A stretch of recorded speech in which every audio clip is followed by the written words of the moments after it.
It was winter break, and I was alone at home, a 17-year-old girl in a sleepy little town on the outskirts of a forest. The kind of place where everyone knows everyone, and the quiet can be unnerving at times. My parents had left for a few days to visit my aunt in the city, and my younger brother was with them. So I had the house all to myself, something I had been looking forward to. The idea of being alone in the house, with no one to tell me what to do, felt like freedom. I had planned on binge-watching my favorite shows and enjoying the rare peace and solitude. I settled into the sunroom in the back of the house. It was a small, cozy space, surrounded by windows, and it had always been my favorite room. The sunroom overlooked the driveway and the small patch of woods beyond the property line. Normally, this was a place of calm, the perfect spot to read or nap in the sun. But today, with the gray winter sky and the thick snow piling up outside, it felt a little too quiet. I wasn't used to being here at night, especially alone. I flipped on the TV, pushing the growing unease aside. The light from the screen flickered in the dark room as I curled up on the couch, the soft hum of the TV my only company. I had made sure to pull the blinds shut, a habit I'd gotten into over the years. It made the room feel safer somehow, like a barrier between me and whatever might be out there. I remember how still the air was, how the night seemed to press in on the house. I had this weird, creeping feeling like something was off, but I chalked it up to my imagination. It was winter, after all, and the wind outside was biting, causing the house to creak in a way that felt almost like it was trying to speak. Then, without warning, the motion-sensing light outside the sunroom door blinked on. At first, I didn't think much of it. The driveway was long and sometimes animals would wander by, triggering the sensor. But this time, it felt different. I felt a shiver run down my spine as I got up to check. I walked quietly toward the door, my heart beating faster for reasons I couldn't explain. I peeked through the blinds but saw nothing. The driveway was empty, the light flickering as it had before. I sighed in relief, telling myself it was just a raccoon or maybe a stray dog. After all, animals can be unpredictable, especially at night. I turned back toward the couch, trying to shake off the lingering discomfort. But then, it happened again. A loud crash, like something heavy had fallen. I froze. The sound had come from outside, followed by the motion light flicking back on, bathing the driveway in a harsh, cold light. My stomach twisted in knots as I realized I wasn't just hearing things. Someone, was out there. I stepped closer to the window, my breath fogging up the glass as I peered through the blinds. And that's when I saw it. A figure. A person, standing perfectly still in the yard. The light wasn't bright enough to make out details, but I could see the vague outline of a body, the shape of a person standing motionless just past the driveway. My pulse raced. The figure didn't move. Didn't do anything. Fear crept up my spine, icy and heavy. I tried to tell myself it was just a person passing by, but the stillness of it, how they didn't seem to be walking, just standing there in the cold, didn't feel right. I wanted to scream, but I didn't. Instead, I quietly got up from the couch, my legs like jelly as I moved across the room, inching toward the door. I thought about locking it, but the door was already secured. I didn't know why, but something told me that wouldn't be enough. Then, just as I thought I might finally make sense of the situation, the figure knocked on the window. The knock was sharp, fast, and jarring. I stumbled backward in shock, my heart racing as I struggled to catch my breath. It was like everything in me went cold, frozen in place. For a moment, I couldn't even process what had just happened. My mind screamed for me to move, to do something, anything, but all I could do was stare at the shadowy figure through the blinds. I gathered every ounce of courage I had left and whispered, "I'm calling the cops!" For a few seconds, there was nothing. No knocking, no movement. Just silence. My pulse thundered in my ears, and I thought maybe, just maybe, it was over. Maybe they would leave. But no. The silence was shattered when I heard a low, guttural laugh from the other side of the window. It wasn't human. The sound seemed to scrape against my skin like nails on glass. I backed away from the window, my breath shallow as I scrambled toward the door. My phone was on the coffee table, my fingers fumbling as I reached for it. I dialed 911, my voice trembling as I told the operator what was happening. And then I saw her. The old woman. She was standing at the door now. I had no idea when she moved, but there she was. She was hunched over, her wild, wiry hair hanging around her face in thick, unkempt strands. Her eyes were wide and vacant, and she was staring at me with a kind of intensity that made my skin crawl. I wanted to scream, but my voice stuck in my throat. She wasn't just knocking anymore. She was banging on the glass with her fists, her eyes locked on mine, her face twisted in a grimace. The banging echoed in the stillness of the house, each thud like a warning. "Go away!" I screamed, my voice breaking. But she didn't stop. The operator's voice cut through the static in my ear. "Stay inside, lock the doors. Help is on the way. Do not open the door." I ran to the sunroom door, my fingers trembling as I yanked it shut. I didn't know what I was doing. I just needed to lock her out, to be safe. But the woman wasn't done. She wasn't going to leave. I heard the sound of glass shattering, the unmistakable noise of something heavy hitting the floor. My heart skipped a beat. I froze. The sound had come from inside the house. From the living room. I wasn't sure what to do next, but I knew I had to get to safety. I bolted out of the sunroom, my mind racing. I needed to hide. The bathroom. It was the only place with a door I could lock. I ran upstairs, my breath coming in short, panicked gasps. I locked myself inside the bathroom, trembling, listening for any sound that might give away her location. For a long moment, there was nothing but silence. The house felt too quiet, too empty. And then, there was a knock at the bathroom door. It wasn't the knocking I had heard before, but something slower, more deliberate. She was right outside. I could hear her muttering, her voice thick and unintelligible, like she was speaking in a language I couldn't understand. I pressed my back against the door, praying that the police would get here soon. My body shook, tears streaming down my face. I had no idea how much time had passed, but it felt like hours. Then I heard it. The sirens. The distant wail of police vehicles nearing the house. The knock on the bathroom door stopped. I dared a glance through the small window, my heart jumping into my throat as I saw the woman. Her twisted face, her hair wild, her body hunched like a grotesque animal, staring directly at me. Her eyes glinted with something darker, something sinister. And then, the police arrived. The officers broke through the window in the living room, their guns drawn as they quickly subdued the woman. I don't remember much after that. Everything was a blur of flashing lights, voices, and police officers. It turned out the woman was mentally unstable and had been living under the care of a woman named Mrs. Porter, who had been neglecting her. The police found out that the old woman had been wandering away from her caretaker's home for weeks, causing trouble in the neighborhood. My parents pressed charges against Mrs. Porter, but the case didn't go anywhere. She didn't lose her job or face any real consequences. As for the old woman, she was sent to a treatment facility, a place where she could get the care she needed. And though the relief was overwhelming, I couldn't shake the image of her face, twisted in that horrifying grin, pressing against the glass.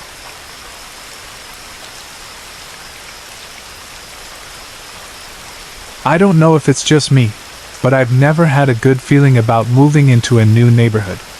Maybe it's because I've always been a little too observant of my surroundings. Or maybe I've just watched too many horror movies. But when my roommate, Lucas, and I decided to rent a house together in a quiet suburban area near our workplace, I never could have imagined just how strange things would get. We'd been living there for about 2 months when the new neighbor moved in. His house was right next door, and when we first saw him, he seemed normal enough. Tall, lanky, maybe a little unkempt, but nothing too out of the ordinary. He didn't introduce himself or anything, which I thought was odd for a new neighbor, but I didn't think much of it at the time. We didn't interact for a few days, and then one morning, I decided to make the first move. Lucas was at work already, and I figured it would be nice to welcome him to the neighborhood. I knocked on his door, and after a few moments, I heard shuffling inside. I thought maybe he just needed a second to get to the door, but when I saw the blinds shift in the window beside the door, I froze. His face appeared, just for a split second, staring at me through the kink in the blinds. I wasn't sure what to make of it. The way he looked at me, without opening the door or even saying a word, felt unsettling. I knocked again, but no response came. It felt like he was avoiding me on purpose, and a strange chill crawled up my spine. I could have sworn I heard a faint scuffle, as if he was moving around behind the door, but I stood there for a few moments in silence, waiting. Nothing. I ended up leaving, but something felt off about the whole situation. I told Lucas about it later, but he just shrugged it off, thinking maybe I was overthinking things. It wasn't until later that night that the weirdness escalated. It was around midnight when I heard the noise coming from the neighbor's backyard. I had been reading in bed, but the sound of something heavy being dragged across the ground interrupted my thoughts. Then came the sharp, rhythmic sound of a saw cutting through wood. It wasn't just any wood either. It sounded like a large, thick piece, something that would usually require more than a hand saw. I rolled over in bed, annoyed, and glanced out the window. I could barely make out the shadowy figure of the man in the backyard, bent over a piece of wood, wearing a hoodie, despite the fact that it was a warm night. I watched him for a while, perplexed. It didn't make sense. Why would he be sawing wood at this time of night? It wasn't even cold. His hoodie only made him look more out of place. I tried to shake it off and go back to sleep, but the sound kept going, dragging on, long after midnight. Lucas heard it too, and he came out of his room in his boxers, looking just as confused as I felt. We stared out the window, watching the bizarre scene unfold. After about 10 minutes, I had had enough. I suggested that we go over and ask him to stop. Maybe he didn't realize how loud it was. Lucas wasn't so sure, but I dragged him out of the house with me. As we approached the fence that separated our yards, the noise suddenly stopped. Just like that. The saw fell silent. We knocked on the gate, and after a few moments, a face appeared in the same window where I'd seen him earlier. But he didn't answer, didn't even acknowledge us. He just stood there, staring out at us through the blinds. It was eerie. The way he looked at us, his face emotionless, and yet there was something unsettling in his gaze. It felt like he was studying us, watching us, but not in a curious way. It was more like we were intruding on his space. After what felt like an eternity, we turned to leave, and the man vanished from the window. That was the first time I had that nagging sense that something wasn't right.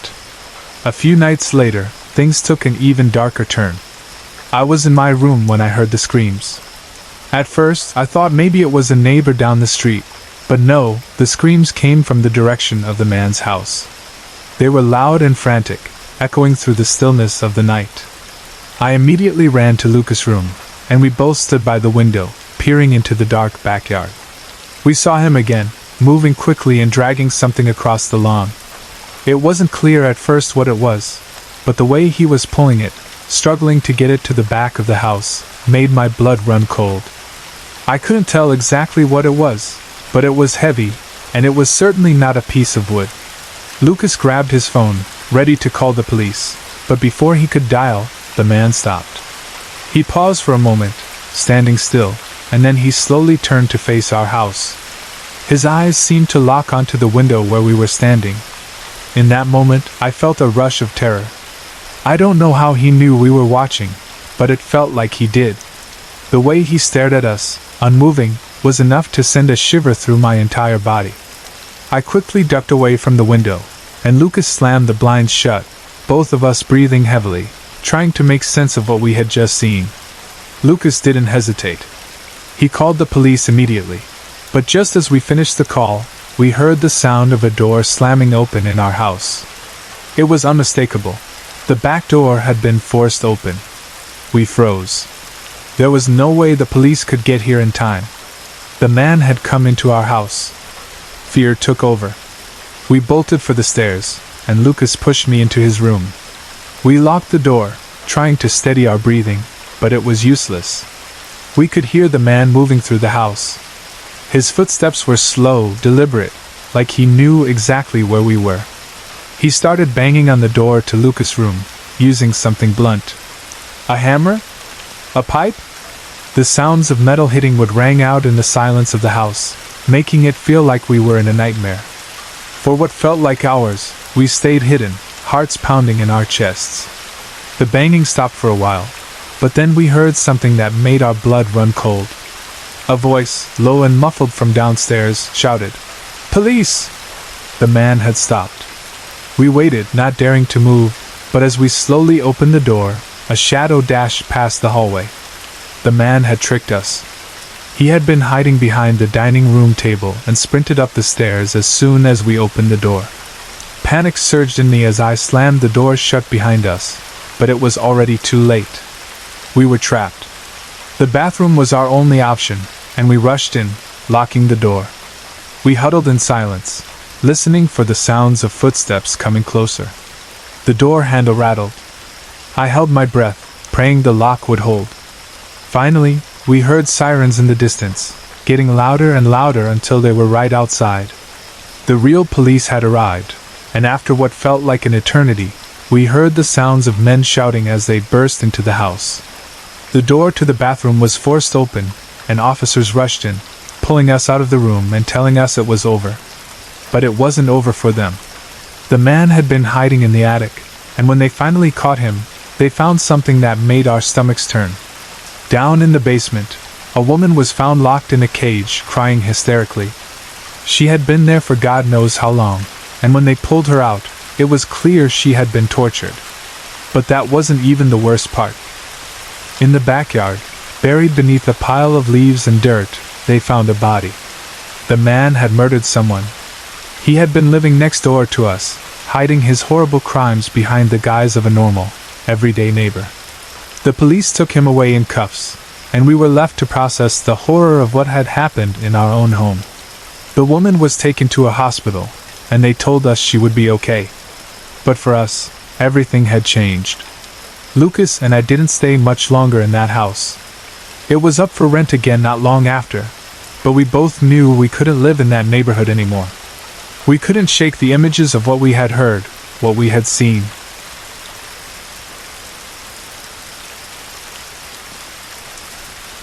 The first time I heard the child's laughter, I wasn't sure what to make of it. I had just arrived at my small house on the outskirts of New York, one of those old properties nestled deep within the snow-covered forests, where the only company is the howling wind and the occasional wildlife.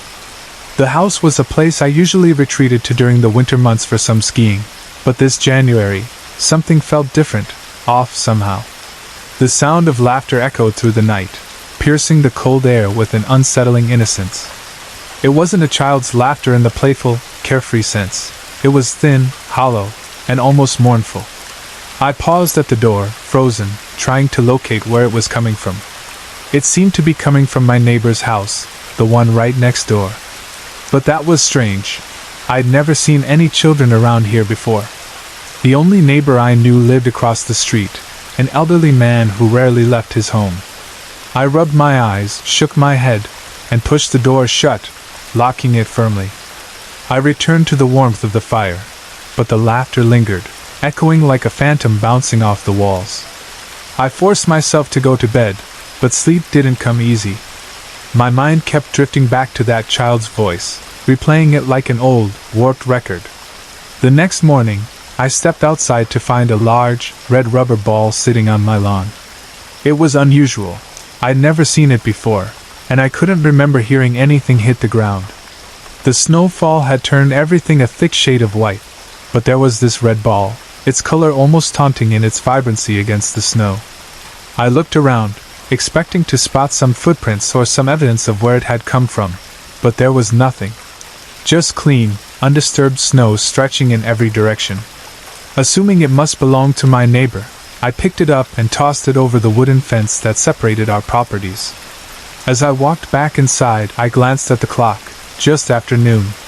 A strange feeling pricked at the back of my neck, like a presence was lurking just beyond the edge of my vision. But when I turned around, there was nothing. I was heading out later for some skiing when I noticed the red ball was back. It had appeared on my lawn again, perfectly placed as if it had never moved. I froze, staring at it, unsure of what to do. My pulse quickened, and my skin prickled with a cold sweat. I checked the fence, but it was still closed, still locked. Nobody could have come in, at least, not without me knowing. I tried to laugh it off, tell myself it was just the wind or an animal playing tricks on my tired mind, but I knew better. The sound of that child's laughter hung heavy in the air, like a shadow that couldn't be shaken off. That night, things grew even stranger. I woke up around 2 or 3 a.m. to the same hollow laughter, only this time it wasn't just a sound, I could see it. Looking out the window, through the frosty pane, there it was, the red ball, sitting in the snow, glowing softly under the moonlight. And next to it, a figure. A child, standing stiff and still, just staring at the house with a blank expression. No facial expression, no movement, just staring. I couldn't make out much more than a shadowed silhouette, but something about it was deeply unsettling. I watched for what felt like forever, my eyes fixed on that motionless figure, until the child abruptly turned and walked away, sinking into the snow as if it never existed. I slammed the window shut, bolted it, and slid the blinds down with trembling hands. My body was shaking uncontrollably, yet I couldn't tear my gaze away from that window. I kept imagining that child staring at me, those dark eyes piercing through the night. It felt like hours before I finally managed to fall asleep, exhausted, still unable to convince myself that what I had seen wasn't real. The next morning, I found the red ball on my porch again. This time, it had come inside with me, or so I thought. I vividly remembered placing it in the living room, right beside the fire, but here it was, sitting in the snow.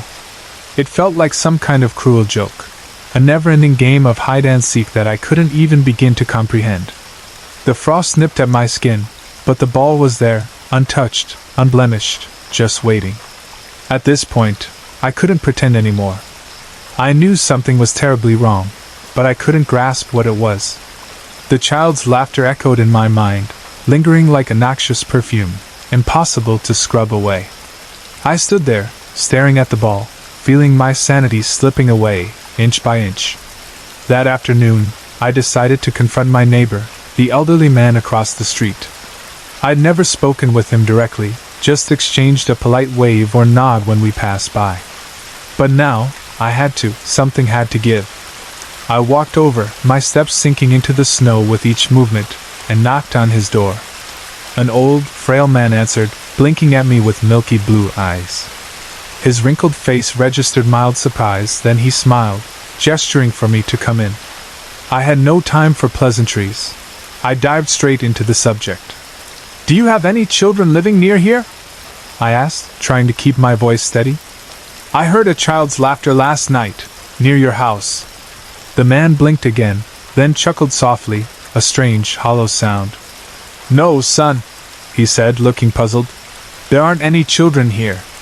Just me and my old wife." His voice was trembling, but not with fear, more like it was shaking off an invisible chill. "No kids around here for years," he added, squinting into the distance as if searching for something that wasn't there. I left his house with a feeling of ice trickling down my spine. The old man was genuine. There were no lies in his eyes, but there was something not quite right. His words echoed like warnings in my ears as I trudged back through the snow, leaving the red ball sitting in my yard once again. That night, things only got worse.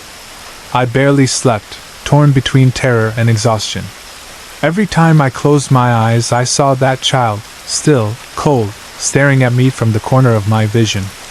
I kept thinking about how the ball could have vanished from my living room, only to reappear outside. No signs of entry, no explanation, just a red ball waiting like a curse.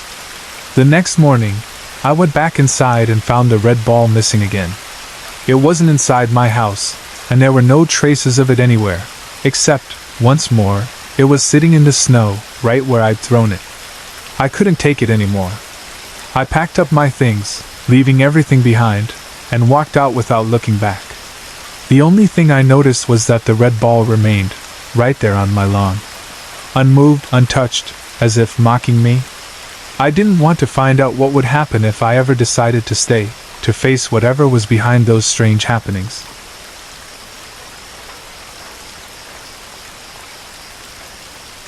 It was a cold February evening when it happened, one of those nights when winter's grip on the world feels absolute, and even the stars seem far away, swallowed by the dark sky. My wife, Eliza, and I had settled into our usual late-night routine. We were watching a movie on the couch, wrapped up in blankets and popcorn, the warmth of our little living room contrasting with the chill of the outside world. The world seemed distant, frozen in time, until something unusual happened. It was a power outage, nothing more, or so I thought at first. One moment I was half watching the flickering images on the screen, and the next, everything went dark. Complete, total darkness. The hum of the lights, the soft whirring of the appliances, all vanished in an instant. Did the lights just... Eliza began, but her voice trailed off, and I could already see the glow of her phone's screen lighting up her face in the pitch-black room. I think so, I answered. My own phone screen lit up the room briefly as I checked for any notification from the power company. Nothing. Just silence. I stood up and walked to the window, pulling back the curtains. From where we lived, we could see the neighboring houses. Sure enough, their lights were still on, casting warm yellow glows through their windows. Ours, though? Nothing but pitch-black shadows in the night. I tried to shake it off. It was probably just a fuse or something. After all, this wasn't the first time our power had gone out. But I could tell Eliza was a little nervous. Maybe we should check the fuse box, I said, trying to sound more confident than I felt.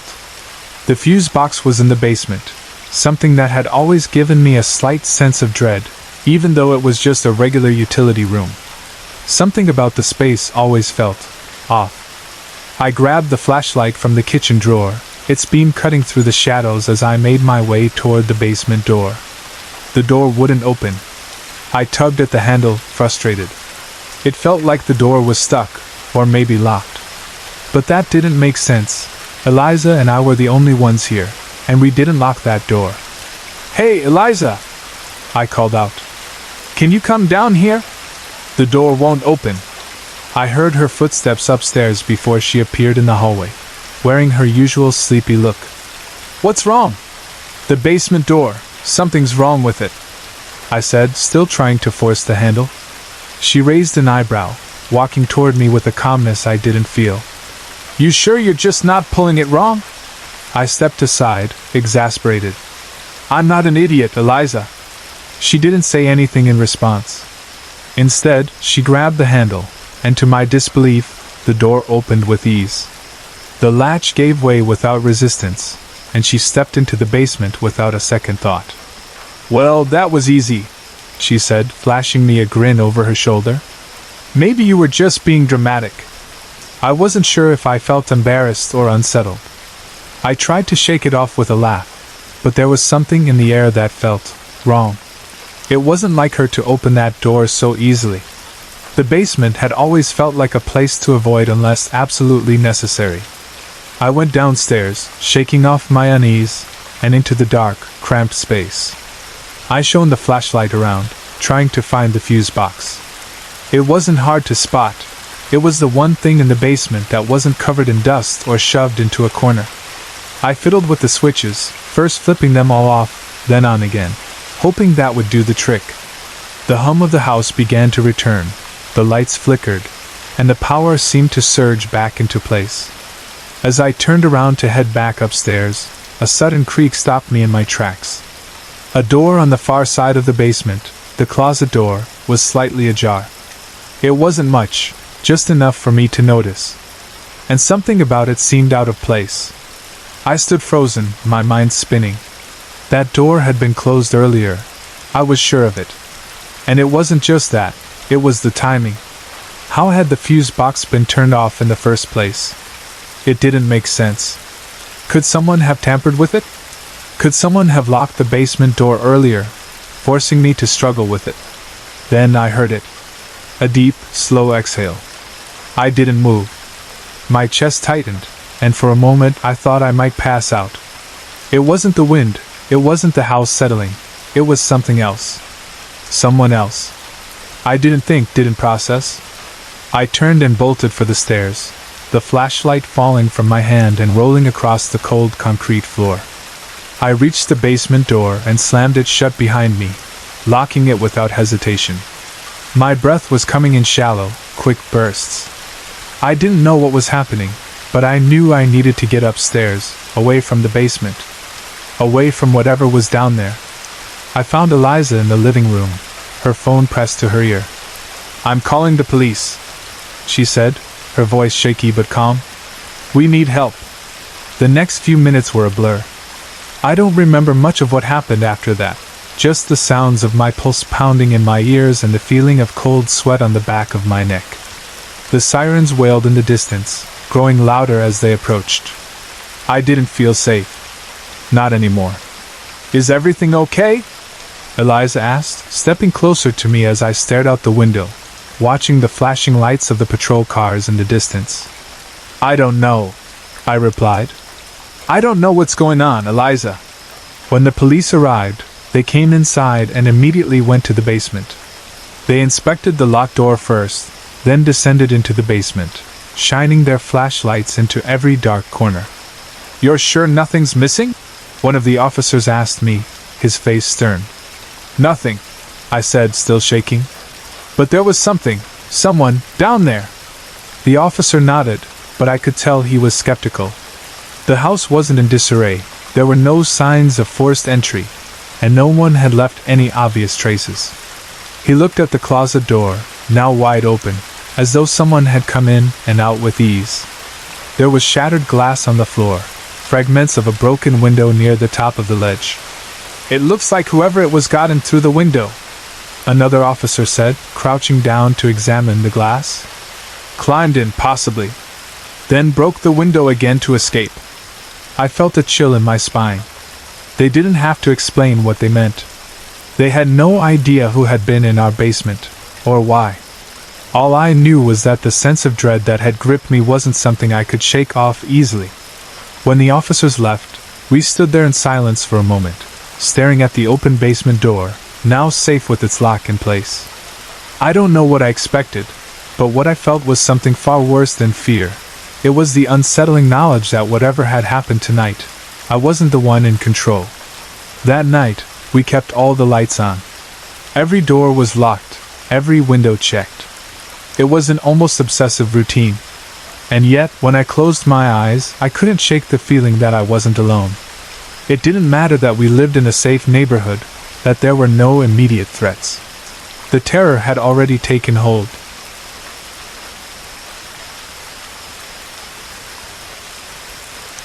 It was a humid evening in late July when I found myself working the late shift at Cedar Grove College. I'd taken on the job as a janitor just a few months ago, hoping it would give me some extra cash while I worked on my degree. The college is small, tucked away on the outskirts of a quiet suburban town in the American Midwest, a place where everyone seemed to know everyone else's business. It was the type of place where the biggest news was a student's per choice of outfit at the annual fall festival. Nothing ever seemed to happen here, until that night. I was assigned to clean the activity center, which was the largest building on campus. It housed a ballroom, a small theater, and several general-purpose rooms used for clubs, meetings, and events. That evening, the campus was practically deserted. Most students had either gone home for the summer or were at a nearby restaurant or bar, making the place feel even emptier than usual. The storm that rolled in around dinner only added to the eerie atmosphere. Heavy rain, gusty winds, and lightning that made the lights flicker from time to time. It was around 7:30 p.m. when the power went out. I remember it clearly. The lights in the hallway shut off, and the only things that remained lit were the faint red glow of the exit signs and the few emergency lights scattered throughout the building. The silence that followed was absolute, deafening in a way. I'd been mopping the lobby floor at the time, and I stood there for a moment, frozen in place, waiting for the lights to come back on. When they didn't, I pulled out my phone to check if there was any news on the outage. I dialed the number for Charlie, the janitor over at the administration building. The phone rang 3 times before he picked up. "Charlie, you there?" "Yeah, what's going on?" "Power's out here too. You still good over there?" "I'm fine. Looks like the whole campus is down. You get the backup lights on?" "I've got some. It's pretty dark though. I was just thinking of heading out." We exchanged a few more words before hanging up. I was about to leave, figuring there was no point in staying to clean if there was no power. But as I walked toward the exit, something made me stop dead in my tracks. A movement caught my eye, something on the staircase to the second floor. I couldn't see much in the low light, but it looked like someone was peeking around the corner. I froze. It wasn't unusual for people to wander into the building late at night, maybe students looking for a quiet place to study, or someone who just needed shelter from the storm. But this felt different. The way the figure appeared and then disappeared into the shadows gave me an uneasy feeling in the pit of my stomach. I tried to shake it off. Maybe it was just someone else who hadn't realized the building was closing. I started walking toward the stairs, not sure if I should call out or just leave it alone. But as I reached the bottom of the stairs, I heard something that stopped me in my tracks. A faint creak of a floorboard above. Someone was upstairs. Against my better judgment, I decided to go up and check. After all, it was part of my job to make sure the building was empty before locking up. I called out into the silence, but my voice felt small and distant, swallowed by the storm outside and the oppressive stillness of the building. "Hello? Is anyone up there?" I waited for a response, but there was nothing, just the hum of the emergency lights and the occasional rumble of thunder. I took a deep breath and ascended the stairs, my footsteps echoing unnervingly loud in the empty hall. The upper floor was just as dark as the lower one, save for the dim backup lights hanging from the ceilings. They cast long shadows across the walls, making the hall seem even more deserted than it really was. I could barely see anything in the corners of the rooms, the dark spaces where I knew the building's many empty classrooms and bathrooms lurked. As I moved down the circular hallway, I kept hearing footsteps behind me. Soft, deliberate steps, not the frantic scamper of someone trying to hide, but the measured, cautious pace of someone trying to remain unseen. I spun around more than once, but each time, the hallway was empty. I had checked the ballroom, the theater, the classrooms, and even the bathrooms. Nothing. No sign of anyone. But the footsteps behind me persisted, and as much as I wanted to ignore it, I knew I couldn't. My shift was almost over, but I couldn't leave until I was certain the building was empty. I decided to take one last walk to the front door, thinking that maybe I'd missed something or someone. But as I turned toward the lobby, I froze once more. There, standing just beyond the reach of the emergency lights, was a shadowy figure. It stood perfectly still, as though it were waiting for me to notice it. I swallowed hard. My heart was pounding so loudly that I was sure anyone within a mile could hear it. I called out again, more firmly this time. "Who's there? You need to leave. The building's closed." The figure didn't respond. It just stood there, like a dark stain in the hallway. I could make out the faintest outline of a person, but that was it. No features, no distinguishing marks, just a silhouette that didn't quite seem to belong. My stomach turned. Every instinct I had was screaming at me to leave, but my legs felt frozen in place. Then, without warning, the figure turned and darted deeper into the shadows, disappearing into the darkness of the building. I took a step forward, but my mind screamed at me to stop.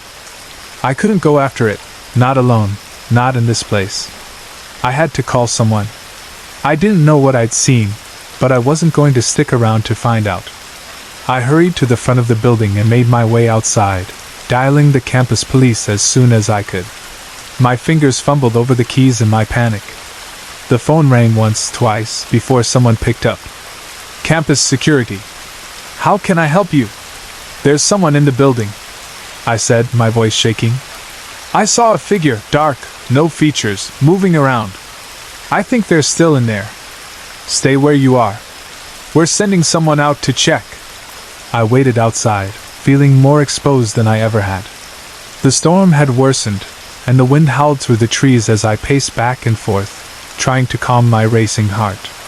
It felt like hours before the police arrived, but it couldn't have been more than 20 minutes. 2 officers pulled up in a patrol car and made their way inside.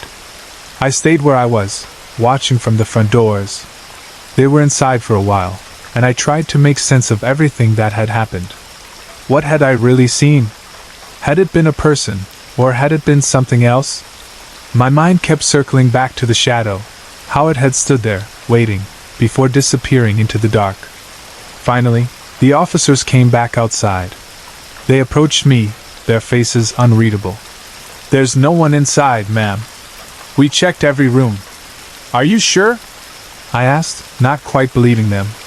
"Positive," one of the officers said. "No signs of forced entry. No one in the building." I nodded slowly, feeling a cold chill run through me. There had to be some explanation, but I couldn't think of one that made sense. I was about to say something else when my phone rang again. The display showed a blocked number. "Hello? Is this the janitor from Cedar Grove College?" a voice on the other end asked. It was a calm, professional tone, but something in it made my skin crawl. "Yes," I replied, my voice barely above a whisper. "Who is this?"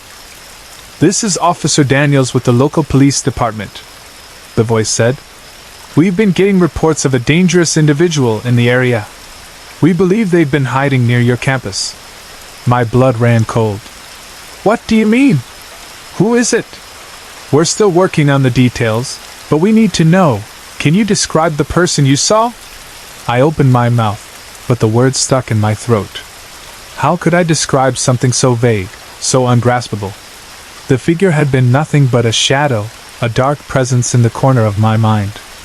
I didn't know what I'd seen, and I didn't know how to explain it.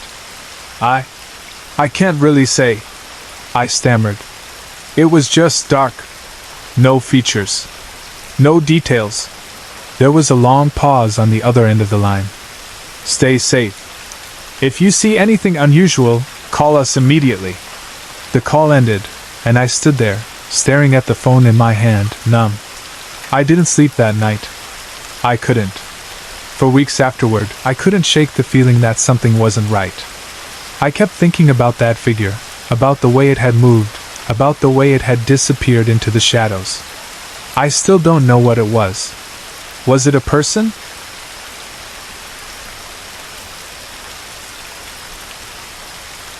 It happened when I was 12, back in the 7th grade. I remember it vividly, not just because of how terrifying it was, but because it felt so real, so utterly wrong, that even now, I can't completely convince myself it was just my imagination.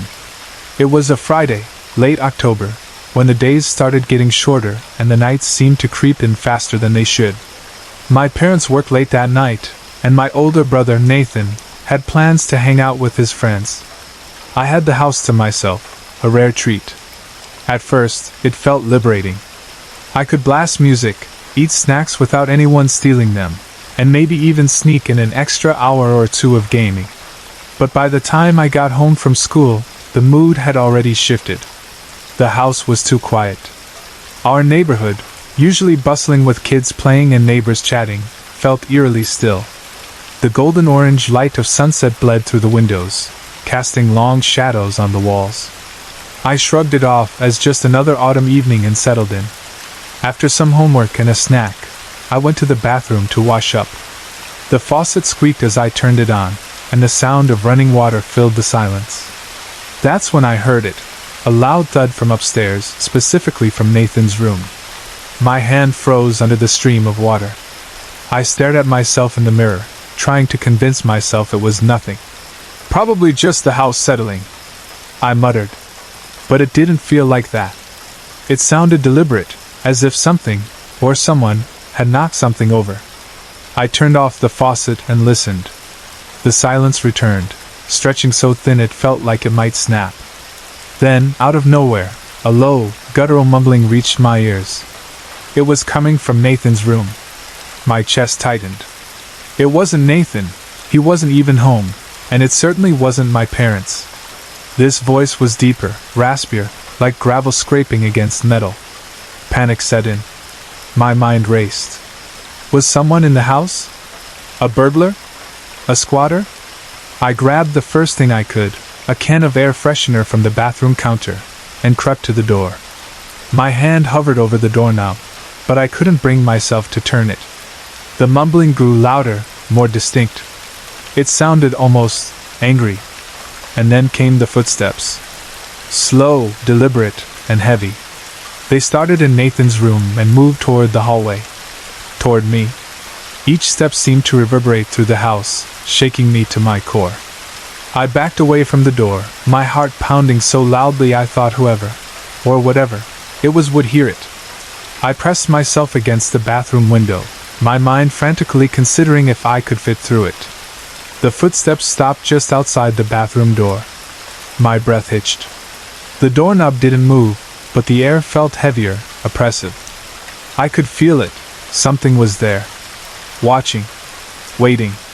Then, just as suddenly as it began, the sound retreated.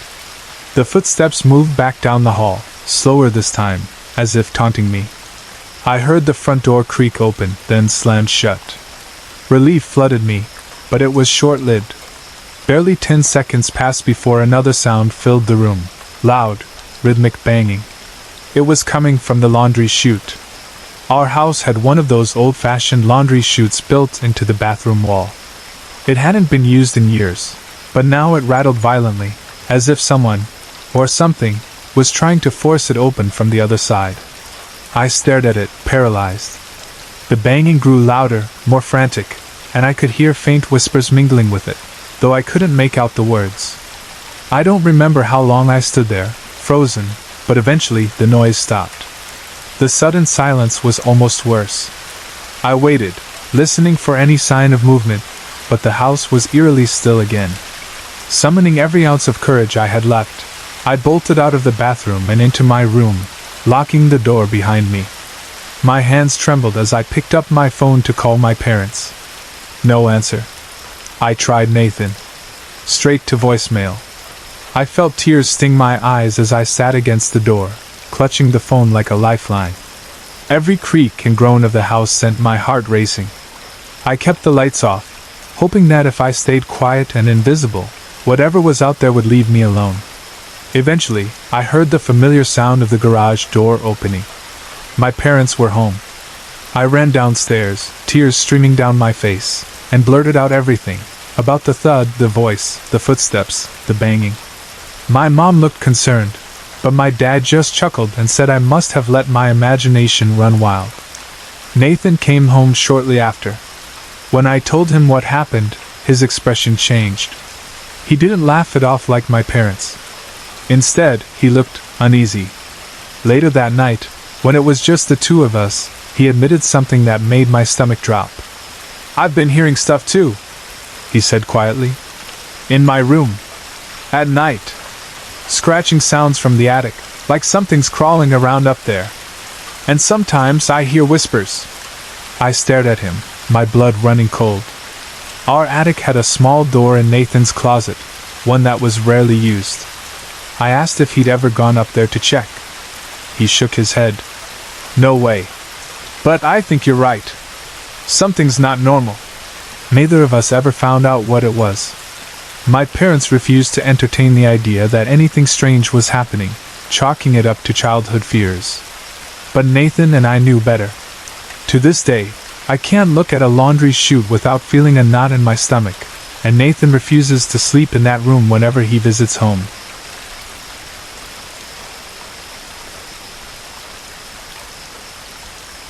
I never thought I'd be the kind of person to experience something you'd see in a horror movie.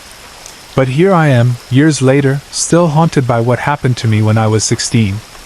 I guess I should start at the beginning though, so you'll understand why I'm the way I am now. Back then, it was just me and my mom. We lived in a small, cramped apartment in the Bronx. The kind of place where the walls were thin, and you could hear your neighbors arguing, laughing, or whatever else they were doing. It wasn't much, but it was home, and Mom worked hard to keep it that way. She had these long, grueling shifts at the hospital, sometimes nights, sometimes weekends. She'd always say, "Mara, you're the woman of the house when I'm gone. Keep it safe." I'd laugh it off, of course. What kind of trouble could come in a place like ours? Our building was peculiar. The tenants kept to themselves mostly, except for one, Mr. Gibbons. He lived at the end of the hallway, in 7B, and he was, well, let's just say he gave off a vibe. You know the type, quiet but watchful. His wiry frame always hunched over, his bony fingers clutching a cigarette he never actually lit. I'd catch him staring sometimes. Not a passing glance, but this prolonged, unnerving gaze. And he knew my name. At first, I thought it was no big deal. Maybe Mom mentioned it to someone in the building. But the way he'd say it, Mara, like it rolled off his tongue too easily, made my skin crawl. One night, Mom had a late shift, and I was alone in the apartment. I remember it clearly because it was one of those humid summer evenings when the air feels too thick to breathe. I was heading out to grab the mail when I saw him sitting on his usual spot by the window at the end of the hall. His eyes were half hidden under the brim of a ratty old baseball cap, but I knew he was watching me. "Your mom working tonight?" he asked, his voice raspy, like he hadn't spoken in hours. For some stupid reason, maybe nerves, maybe politeness, I nodded. Just a quick nod, but it was enough. His mouth curved into this thin, almost satisfied smile, and I felt a cold shiver creep up my spine. I hurried back inside and locked the door behind me, thinking that would be the end of it. But later that night, when I was taking a shower, I heard something. A faint scratching sound. At first, I thought it was coming from outside. Maybe a tree branch against the window. But the noise was too deliberate, too rhythmic. I stepped out of the shower, my heart pounding, and grabbed a towel. The sound had stopped, but something felt off. You know that feeling, like you're being watched? That's when I noticed it, a tiny hole in the wall of my bedroom, just above my bed. A hole that hadn't been there before. I froze. My brain tried to make sense of it. Maybe it was old. Maybe I just hadn't noticed it until now. But when I leaned in closer, squinting to get a better look, my blood ran cold. There was an eye. Someone, he, was looking at me through the hole. I stumbled back, nearly tripping over the corner of my bed. My mind was racing. I didn't scream. I didn't even breathe. I just grabbed my phone and called my mom. "Mara, lock the door and call the police," she said, her voice steady despite the panic I knew she must have felt. "I'm coming home." Before I could even dial 911, there was a loud banging on the front door. It was him, Mr. Gibbons. "Hey!" he shouted. "What are you talking about over there?" "I didn't do anything." I stood frozen, the phone trembling in my hand. How could he have known I called my mom? Unless he'd been listening somehow.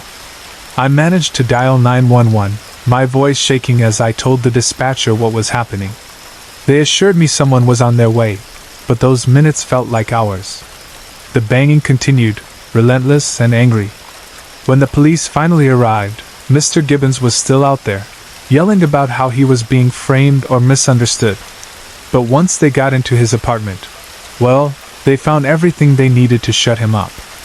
There were tools, drills, saws, things you wouldn't expect someone to have in a tiny apartment like his. And then there was the wall. That damn wall. He drilled several holes, not just in my bedroom, but in other parts of the apartment, too. And behind those holes, cameras. Hidden cameras, all pointed into our place. He'd been watching us. Watching me. They arrested him on the spot. Mom got home not long after, and seeing her made me feel safe for the first time that night. But the damage was done. Even after the landlord patched up the walls, I couldn't sleep in that room anymore. I couldn't shake the feeling that someone was always watching. Mr. Gibbons went to jail, and we moved out of that building a few months later. But even now, years later, I can't bring myself to live on the ground floor or in a place where the walls feel too thin.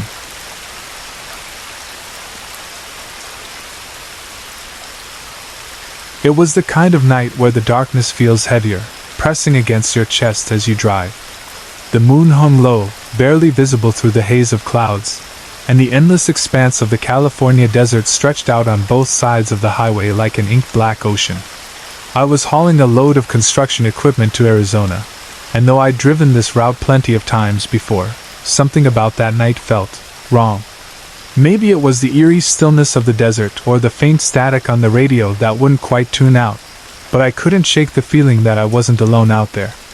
The clock on my dashboard read 2:47 a.m. when I first spotted it. A car pulled over to the side of the road, its hazard lights blinking weakly in the distance. It was an old Chevy Impala, black, with a faded shine under my headlights. I slowed down out of instinct. Truckers like me see all kinds of situations out here. Broken down cars, flat tires, stranded travelers. Helping out is just part of the unspoken code.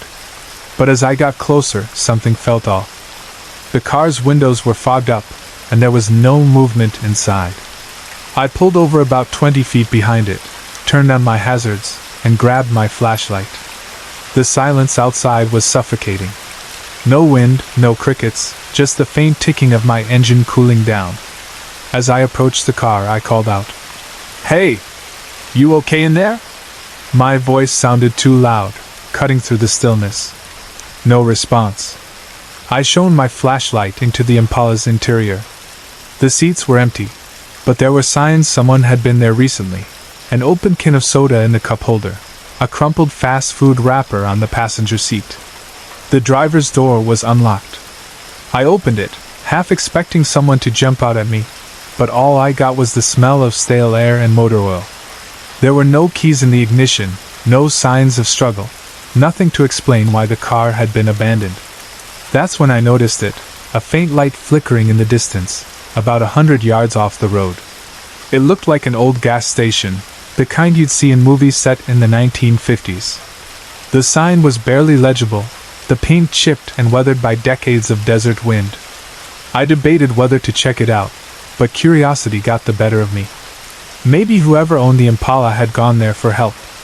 The gas station was a relic of another time, with rusted pumps and shattered windows.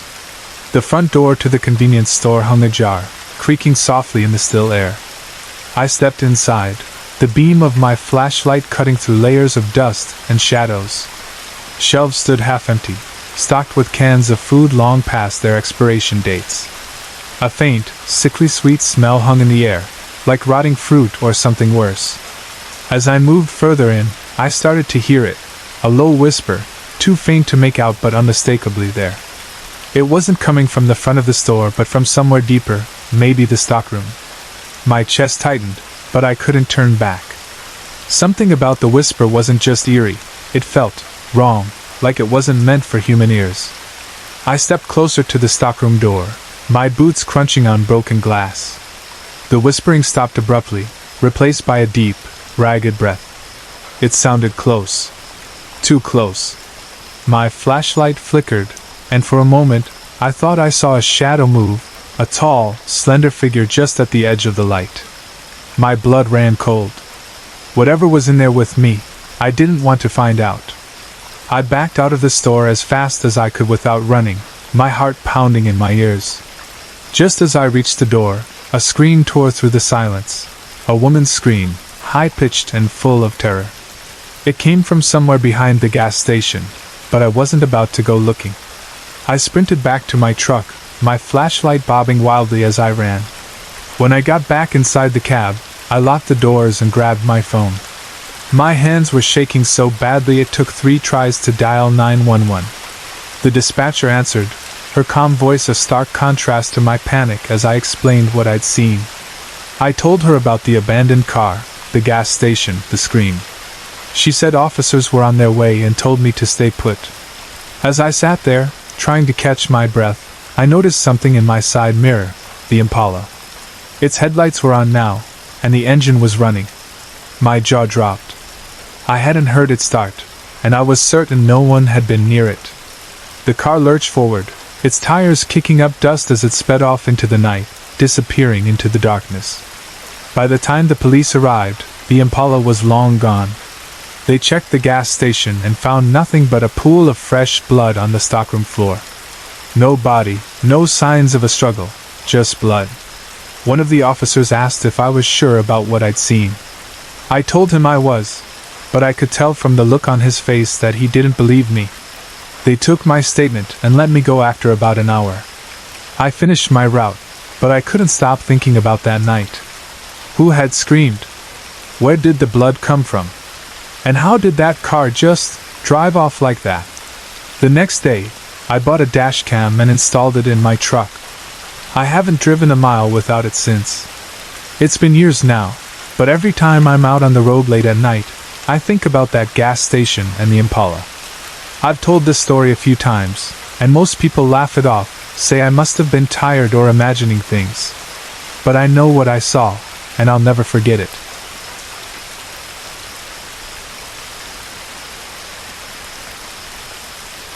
I was just 13 then, a 7th grader on a school trip to Ripley's Aquarium of the Smokies in Gatlinburg, Tennessee. What was supposed to be a fun day turned into a nightmarish ordeal that I'll carry with me for the rest of my life. My best friend, Caleb, and I had been inseparable since the 3rd grade.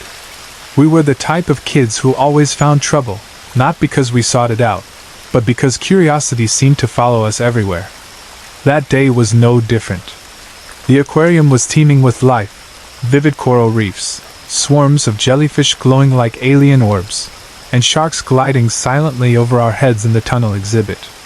Caleb and I quickly grew bored of the assigned tour group, led by our chaperone, Mr. Hendricks, who was too busy scrolling through his phone to notice when we slipped away. It wasn't hard to lose ourselves in the maze of exhibits.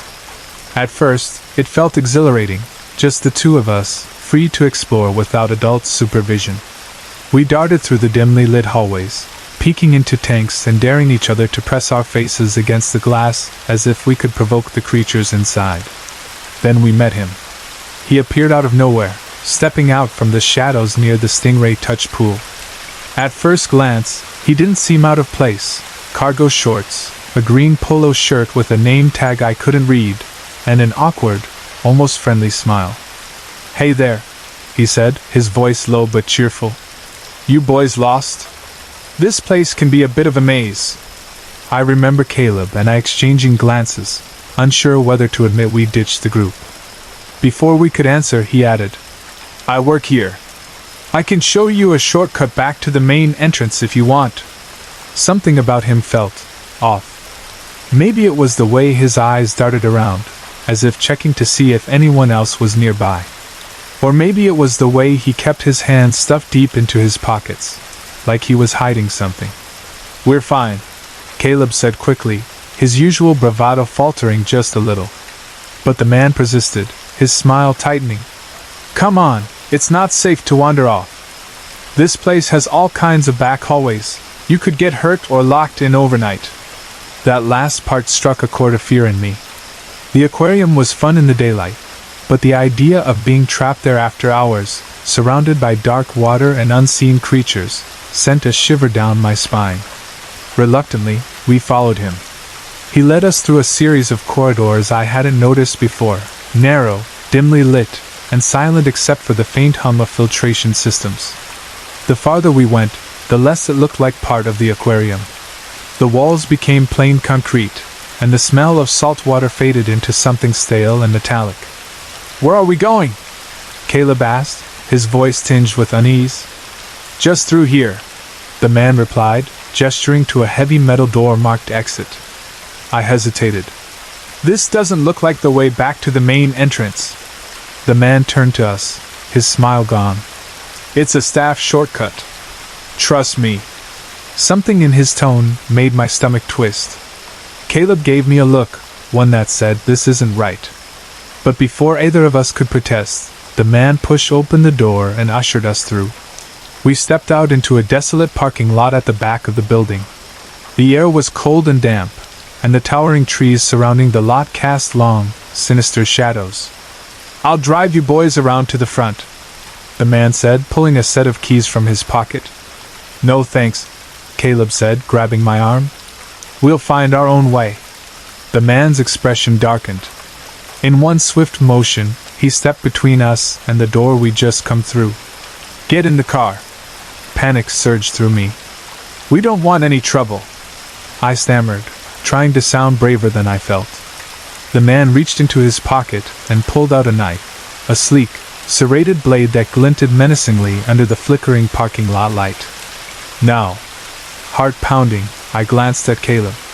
His face was pale, his eyes wide with terror, but he gave a barely perceptible nod. We climbed into the back seat of the man's car, a beat-up sedan that smelled of cigarette smoke and mildew. The doors locked with a heavy click. The man slid into the driver's seat, the knife still in his hand. "If either of you tries to run, I'll kill you," he said calmly, as if it were a simple fact. He started the car and pulled out of the lot, heading in the opposite direction of the aquarium.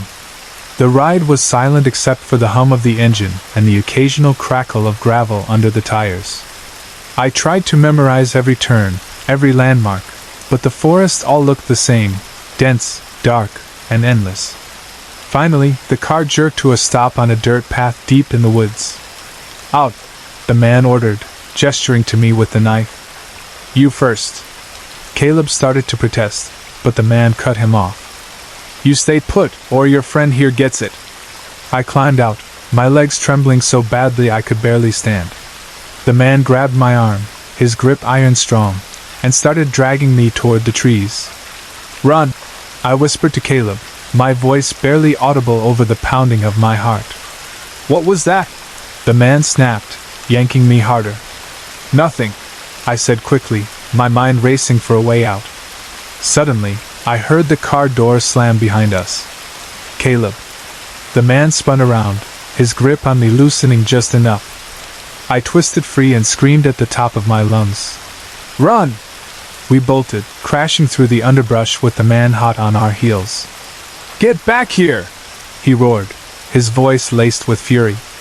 I heard a sharp whiz and felt a rush of air as something flew past my head, a knife, its blade embedding itself in a tree trunk just inches away. We didn't stop. Didn't look back. Somehow, we made it out of the woods, stumbling onto a highway where the bright headlights of passing cars felt like salvation.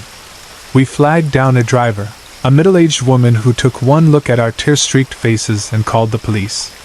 By the time they arrived, the man was long gone.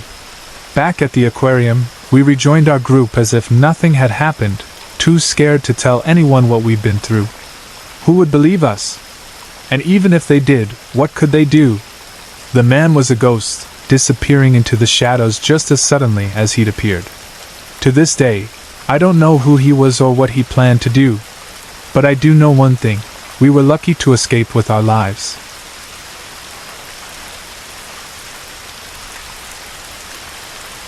It was early October, the air crisp and cool, the kind of weather that makes camping feel just right. My friend Daryl, who had a deep love for the outdoors, had been talking for weeks about this hidden gem of a campsite he'd discovered during one of his solo hikes. He promised me and Camille, my other friend, that it would be an unforgettable experience. Turns out, he was right, but for all the wrong reasons. The three of us drove for hours, deep into the heart of some remote forest in Washington state.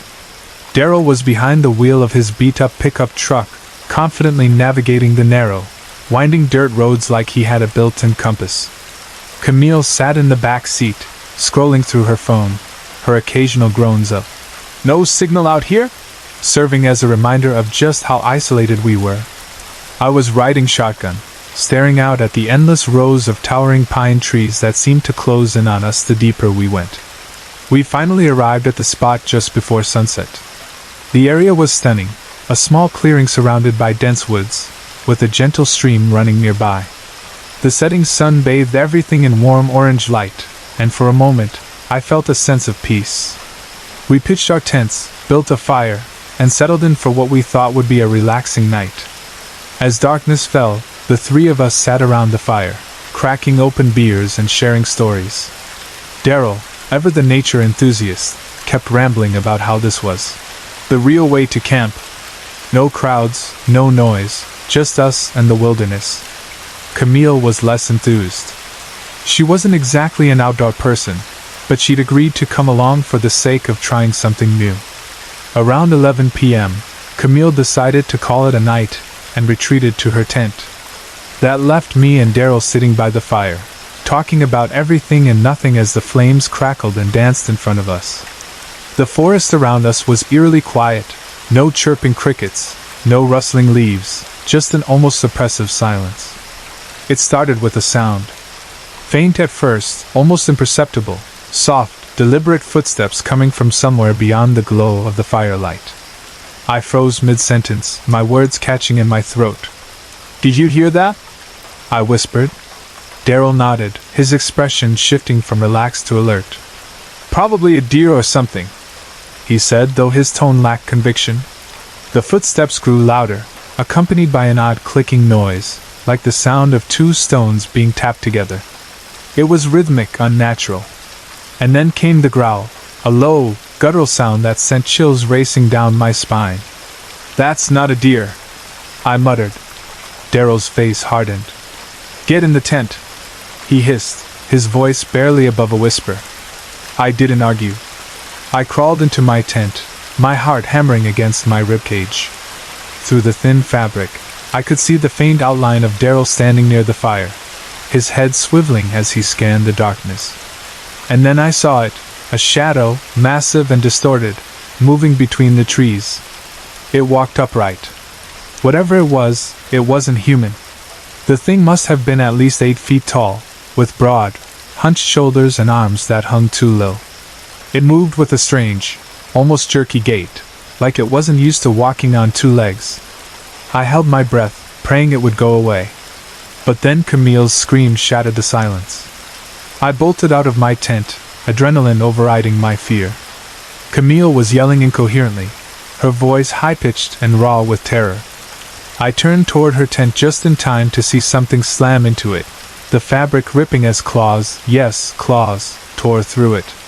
She scrambled out, her face pale and eyes wide with horror. "Run!"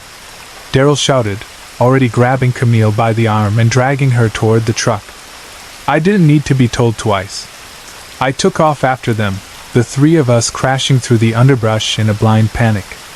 Behind us, I could hear it following. Its footsteps were heavy, deliberate, and far too close. The clicking sound was back, louder now, interspersed with guttural growls that sounded almost like laughter. My lungs burned as we ran, but the thought of whatever was behind us kept me moving. The truck came into view like a beacon of salvation. Daryl fumbled with the keys as he reached the driver's side door, his hands shaking so badly he nearly dropped them. Camille and I jumped into the cab, slamming the doors shut just as Daryl started the engine. The headlights flickered on, illuminating the trees in front of us, and for a split second I saw it. The creature stood just at the edge of the light, its eyes reflecting the glow in an unnatural, predatory way. Its body was covered in matted fur, its face a grotesque blend of human and animal features. It bared its teeth, long, jagged things that looked like they belonged to some prehistoric predator. Daryl floored the gas pedal, and the truck lurched forward. The thing didn't chase us. It just stood there, watching as we sped away, its figure shrinking in the rearview mirror until it disappeared entirely. We didn't stop driving until we were miles away, back on a main road and surrounded by the faint glow of distant city lights. No one spoke for a long time. Camille was trembling, her hands gripping the edge of the seat so tightly her knuckles turned white. Daryl stared straight ahead, his jaw clenched, his face pale. When we finally pulled into a diner parking lot to collect ourselves, Daryl broke the silence. "We're never going back there," he said, his voice flat but firm. Camille and I didn't argue. We left everything behind, the tents, the gear, all of it. None of us were willing to risk going back to retrieve it. To this day, we don't know what we encountered out there. Daryl swears it wasn't a bear or any other animal he'd ever seen, and I believe him. Camille refuses to talk about it altogether. Sometimes, late at night, I find myself thinking about that thing. The way it moved, the sounds it made. It wasn't just an animal. It wasn't just a predator. It felt wrong, like it didn't belong in this world.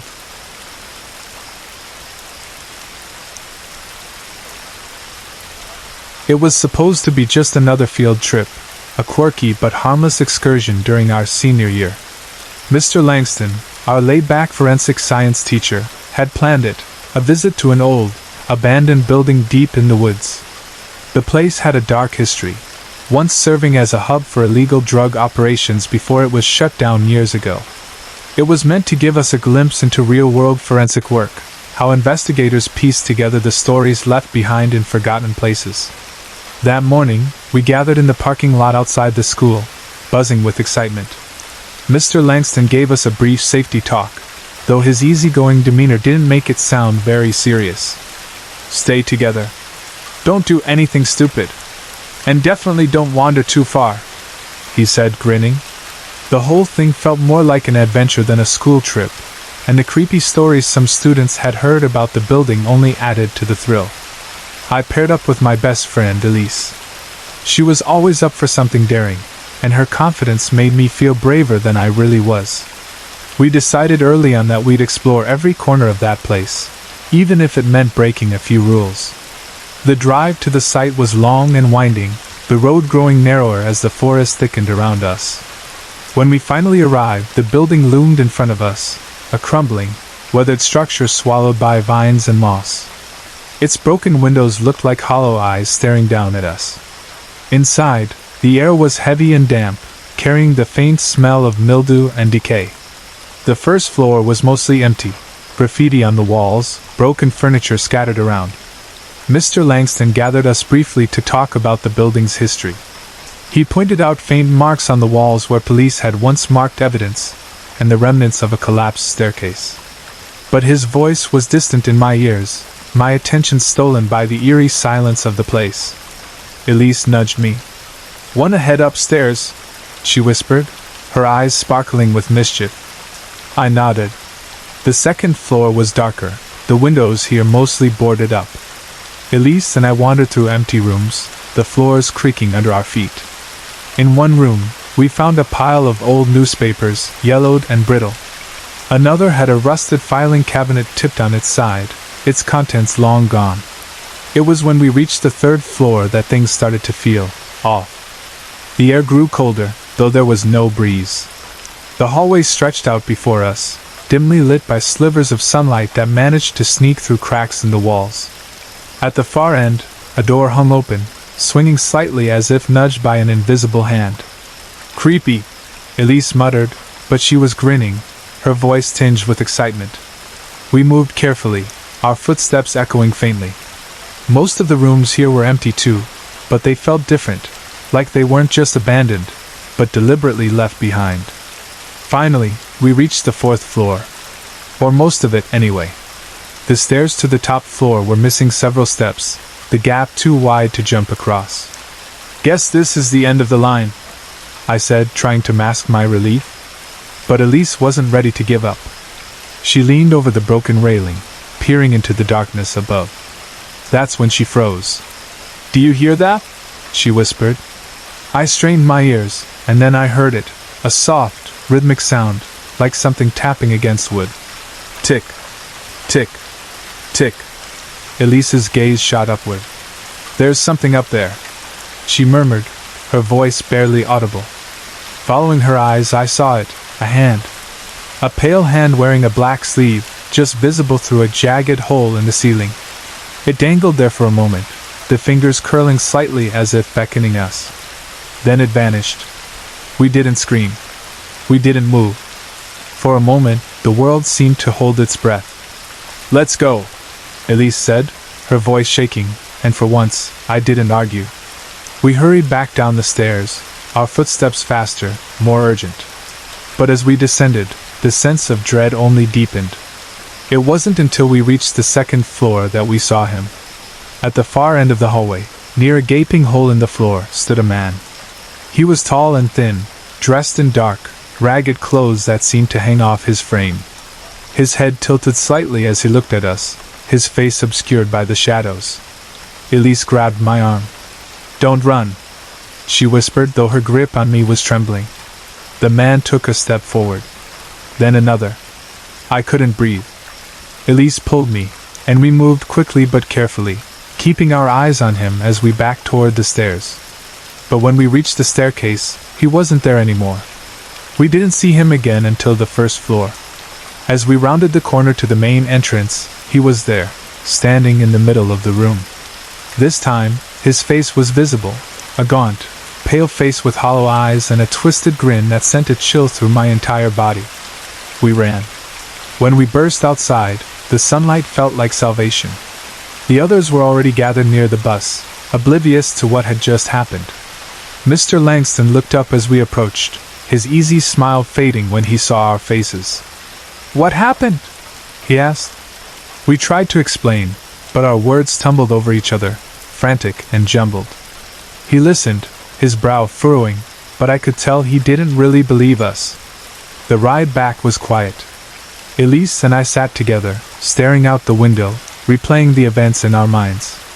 Neither of us wanted to talk about it, but we didn't have to. The fear in her eyes mirrored my own. That night I couldn't sleep. Every time I closed my eyes I saw that hand, those hollow eyes, that twisted grin. It's been years since that day, but I still think about it. About the man in the building, and about the way he seemed to appear out of nowhere, always one step ahead. I don't know who, or what, he was.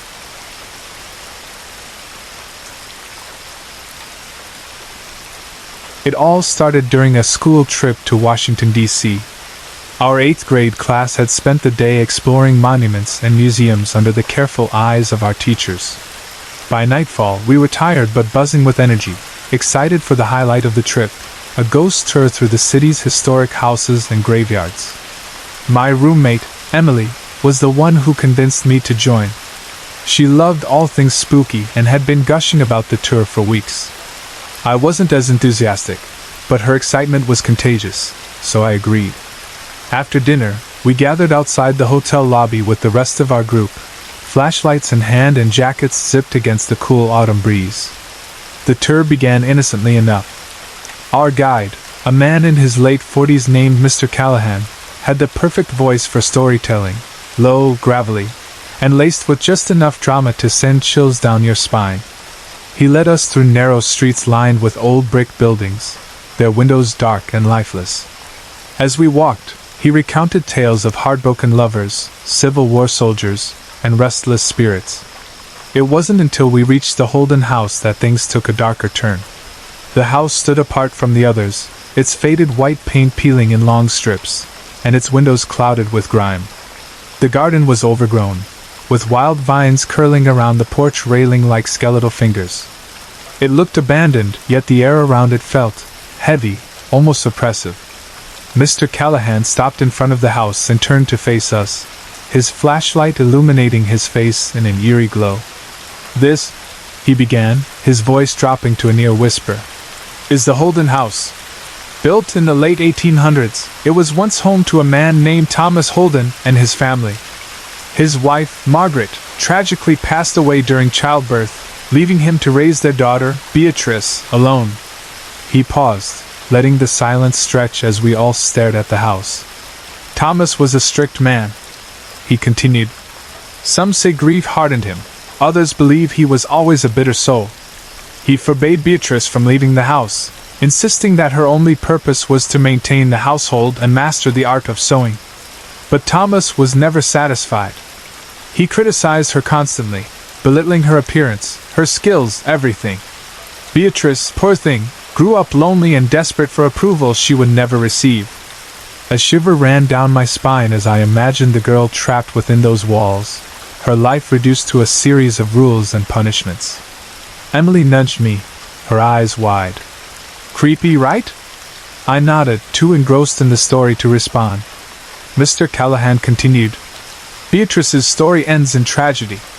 On her 16th birthday, after another harsh scolding, she was found in her room, hanging by a length of her own embroidery thread. They say her spirit never left this house. And if you're quiet enough, sometimes you can hear her weeping through the second-story window." The group fell silent, everyone instinctively glancing up at the dark windows. I felt a knot tighten in my stomach, though I couldn't explain why. Emily, being the fearless one, raised her phone and snapped a few pictures of the house. She grinned at me and whispered, "Proof for the skeptics." As the group began to move on, she tugged my sleeve. "Wait," she said, frowning at her phone. Look at this. She handed me her phone, and I squinted at the screen. The photo of the house seemed normal at first, just the worn facade and the cracked windows. But then I saw it.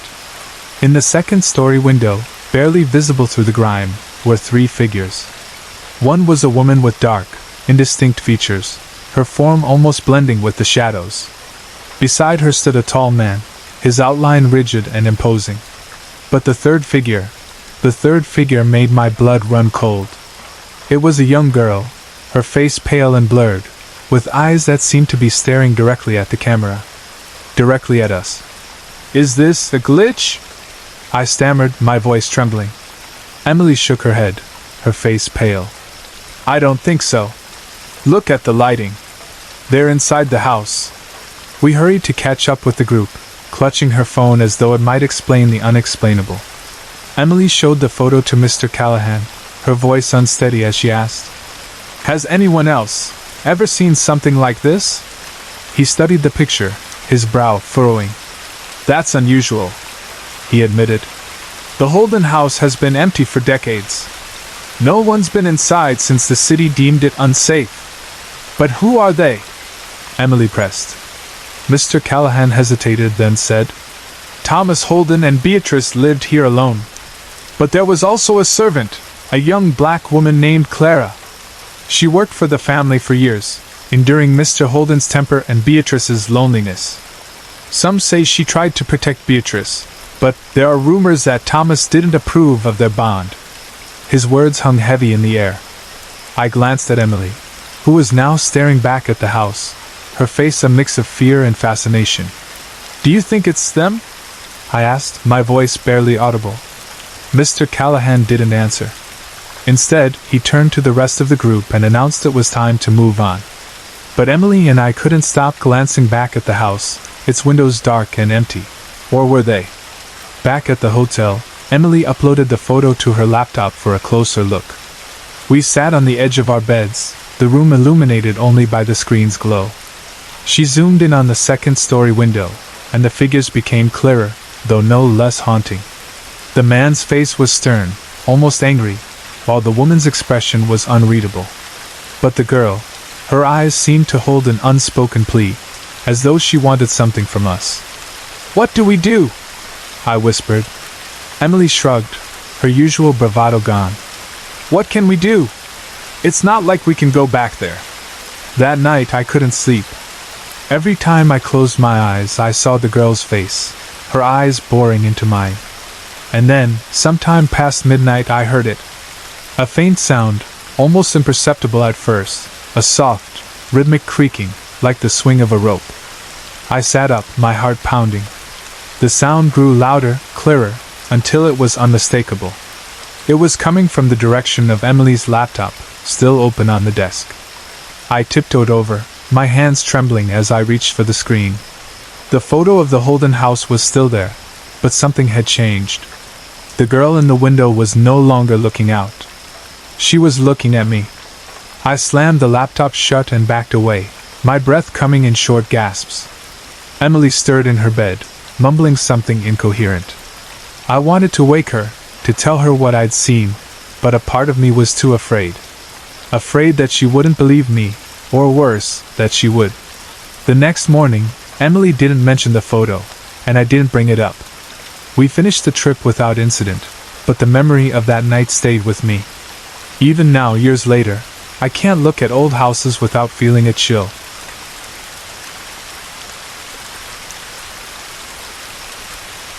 It was late November when I decided to hike a section of the Appalachian Trail in Pennsylvania.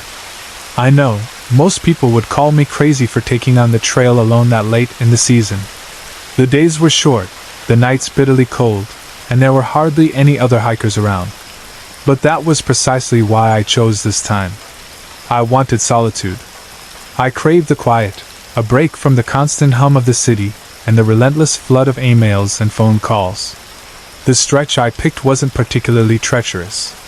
It wound through dense woods, occasionally opening up to reveal glimpses of a narrow river running parallel to the trail. The air smelled of damp earth and decaying leaves, the remnants of autumn carpeting the forest floor. I'd always loved the eerie beauty of the woods in late fall. It felt like the trees were holding their breath, waiting for winter to arrive and blanket them in silence. The first few hours were exactly what I'd hoped for, peaceful. I barely noticed the weight of my pack or the chill that seeped through my jacket. Every so often, I'd stop to admire the play of light filtering through the bare branches or to listen to the river babbling in the distance. Then I heard it. At first, I thought it was the wind, a faint, high-pitched wail carried through the trees. But as I paused to listen more closely, my heart skipped a beat. It wasn't the wind. It was the cry of a baby. I froze, straining my ears. The sound came again, faint but unmistakable. A baby, somewhere ahead of me, crying. The logical part of my brain kicked in. Who would bring a baby out here? It didn't make sense. But the sound was so plaintive, so desperate, that I couldn't ignore it. "Hello?" I called out, my voice echoing through the trees. No response, just a distant, haunting cry. I picked up my pace, my boots crunching against the frost-covered leaves. The crying continued, always seeming to come from just around the next bend. I told myself I was getting closer, but no matter how far I walked, the distance between me and that sound never seemed to change. Minutes turned into what felt like hours. My breath puffed out in clouds as I pushed forward, and a gnawing unease began to creep in. Something about the way the sound hung in the air felt wrong. It wasn't just the baby's cry. It was the absence of everything else. The woods had gone unnaturally quiet. No rustling leaves, no bird calls, not even the distant murmur of the river. And then, just as suddenly as it had started, the crying stopped. I stood there, the silence pressing down on me like a weight. My pulse thudded in my ears, and for the first time, I felt a flicker of fear. "Hello?" I called again, my voice hoarse.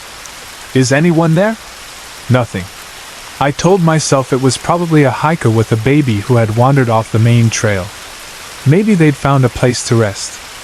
Maybe the baby had simply fallen asleep. But even as I tried to rationalize it, I couldn't shake the prickling sensation at the back of my neck, like I was being watched.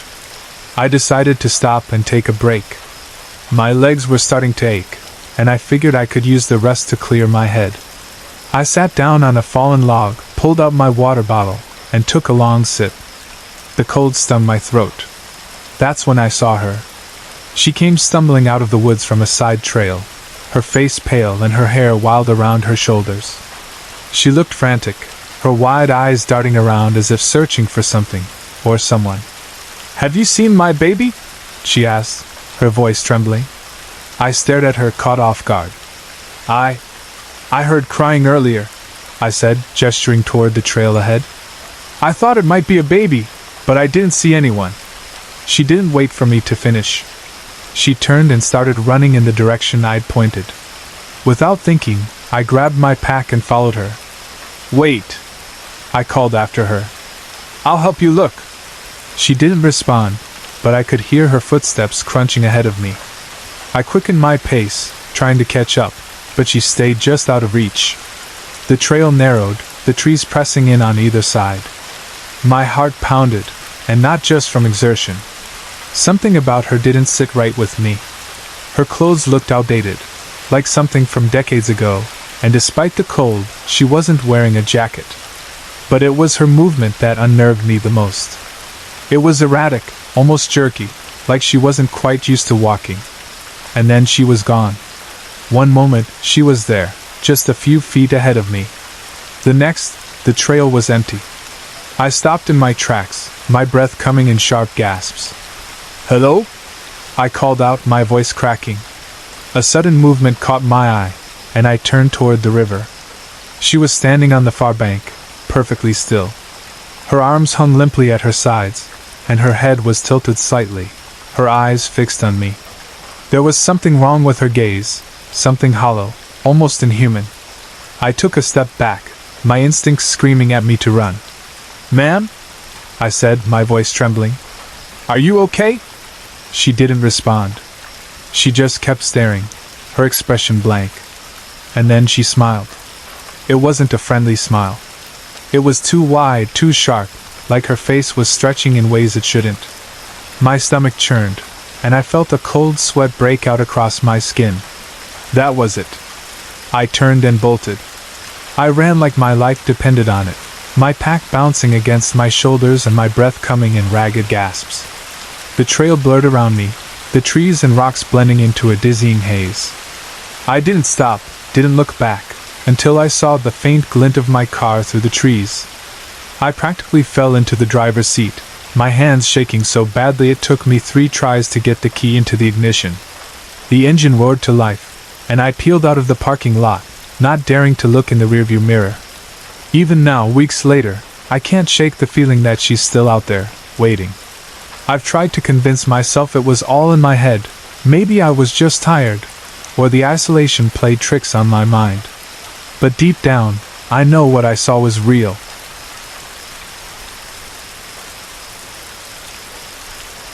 It was a chilly October evening in 2016, the kind of night when the air feels like it's holding its breath, waiting for something to happen. I remember it clearly because it was the night I learned the hard way that some places, no matter how beautiful, are best left unexplored after dark. My name is Kyle Sullivan, and I live in a small town in Pennsylvania, tucked away in a quiet neighborhood at the edge of a sprawling nature preserve called Whispering Pines. I had always enjoyed running at night. It had become my ritual, my escape, a way to clear my head after a long day. The park was just a few blocks from my house, and there was something peaceful about the silence of the trees and the soft rustle of the wind through the leaves. But that night, everything changed. The night started like any other. I had just wrapped up a long shift at the small grocery store I worked at, and after a quick dinner, I laced up my sneakers and decided to head out for my usual run. The streets were empty, save for the occasional passing car, and the quiet of the night seemed to swallow everything around me. I loved that feeling, being alone, completely enveloped by the darkness, with nothing but the sound of my feet hitting the pavement, and my breathing to keep me company. I jogged through the town, then made a left turn onto the gravel path that led to the entrance of Whispering Pines. The park was known for its eerie stillness at night. It was a vast stretch of woods with narrow trails, dense trees, and long-forgotten ruins tucked away in the underbrush. It was quiet in a way that always made me feel like I was the only person left on Earth. The kind of quiet that made your skin prickle, like the air itself was waiting for something. Even though I'd been running here for months, I knew there had been some strange occurrences recently. A few weeks earlier, there had been news about a murder in the area, a gruesome crime that had left the small town shaken. The details were sketchy, but it had happened not far from the park, in a secluded part of the woods. They said the killer was still out there, but the authorities had no leads. At the time, I dismissed it as just another unsettling headline, but deep down, the thought gnawed at me. Why would anyone target such a quiet place, especially so close to home? But I wasn't afraid. I didn't feel threatened. I was just a guy out for a run, after all. I turned off the paved path and onto the more rugged trail that wound deeper into the woods. The trees were thick here, and the shadows seemed to stretch endlessly. As I ran, my mind wandered. It had been a rough few months, work had been exhausting, and life had felt like it was closing in on me. The rhythm of my feet hitting the earth helped to push the stress out of my mind, even if only for a little while. I didn't think anything of it at first, but after a few miles, I began to notice something strange. The silence wasn't quite as complete as it had been before. There was a subtle hum in the air, a buzzing in the back of my mind that made my skin crawl. I stopped for a moment, wiping the sweat from my brow, and listened. The wind had picked up slightly, but it was more than that. I could hear something, movement maybe? The slightest crunch of leaves beneath heavy footsteps, as though someone was walking behind me, just far enough to stay out of sight. I told myself it was just the wind, that I was hearing things. But the feeling of being watched persisted. I pushed the thought out of my head and continued running, my pace quickening as I tried to shake the unease. The path was narrow here, with thick trees on either side, and the darkness felt almost suffocating. The beam of my headlamp cut through the blackness, illuminating only a few feet in front of me, leaving the rest of the trail in shadows. I had made this run dozens of times, but tonight, something was different. I decided to take a short break and sat on one of the park's old wooden benches, which was tucked beneath a large oak tree. It was one of the few spots in the park that had a decent view of the stars. I felt the weight of exhaustion settling into my bones, but I also felt the strange, gnawing feeling of anxiety crawling up my spine. I had been here before, after all, just me, the trees, and the silence. But tonight something was different. The night felt heavy, almost as though it were holding its breath. That's when I saw it.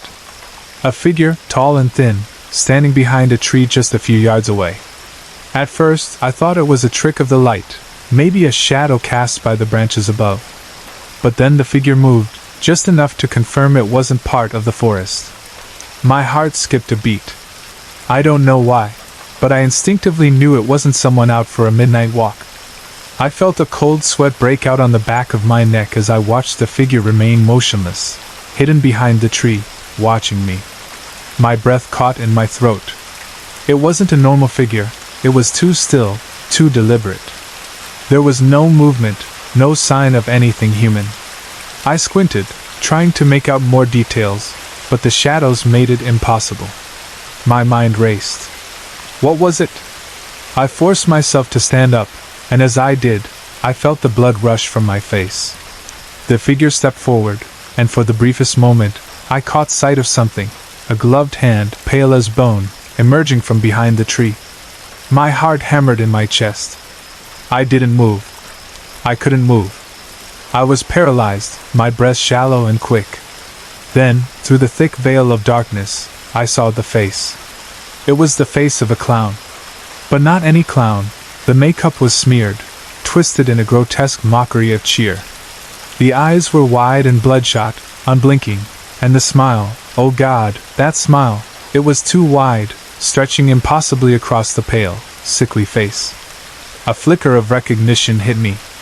The clown crisis had made headlines that year, stories of people dressed as creepy clowns appearing in public, lurking in dark corners, scaring people half to death. But this was something else. This wasn't some prankster. This was something far more sinister. The clown didn't move at first. It just stood there, watching me with those wide, unblinking eyes. Then, slowly, it raised a long, curved staff, almost like a shepherd's crook, but at the top of the staff was something I couldn't make out in the darkness. My instincts screamed at me to run, but I couldn't move. My feet felt like they were rooted to the earth.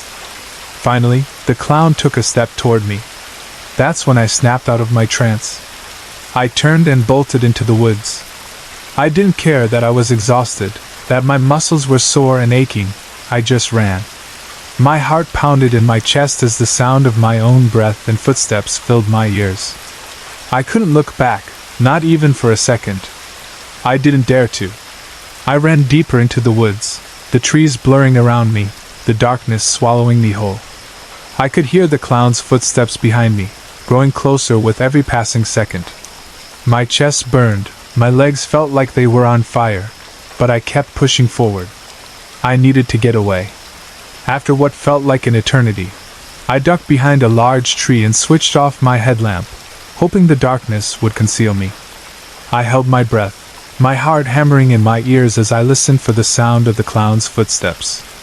The world was so quiet now, it felt like the whole forest was holding its breath. My mind raced. Was he still following me? Was he waiting? I stayed there, frozen, for what felt like forever. Finally, the sound of the clown's footsteps passed by, just inches from where I hid. I could feel the ground vibrate with each step, and I prayed he wouldn't stop. When the sounds finally faded into the distance, I let out a shaky breath. It wasn't over, though. I wasn't safe yet. I ran again, this time with everything I had left, until I burst out of the woods and onto the familiar path leading back to the main road. My legs gave out beneath me, and I collapsed on the trail, gasping for air. I had barely made it. My body was shaking, drenched in sweat, and my mind was still reeling from what I had seen. What was that thing? I didn't realize it at the time, but the horror of that night would stay with me forever. I never returned to Whispering Pines at night after that. I couldn't. Not after hearing more about the murder, a grisly crime that had been linked to a so-called clown crisis. In 2016, the killer's identity was never discovered, but the rumors said he wore a clown costume. I knew deep down that what I saw in those woods that night was no coincidence. To this day, I never run in the woods at night, and I pray that I never see that clown again.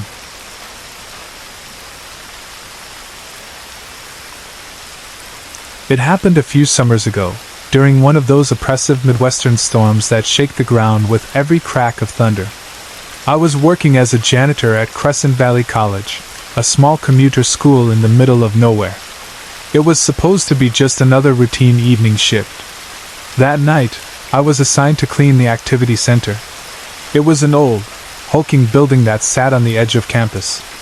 Inside, there was a ballroom, a small theater, and some multipurpose rooms used for clubs and events.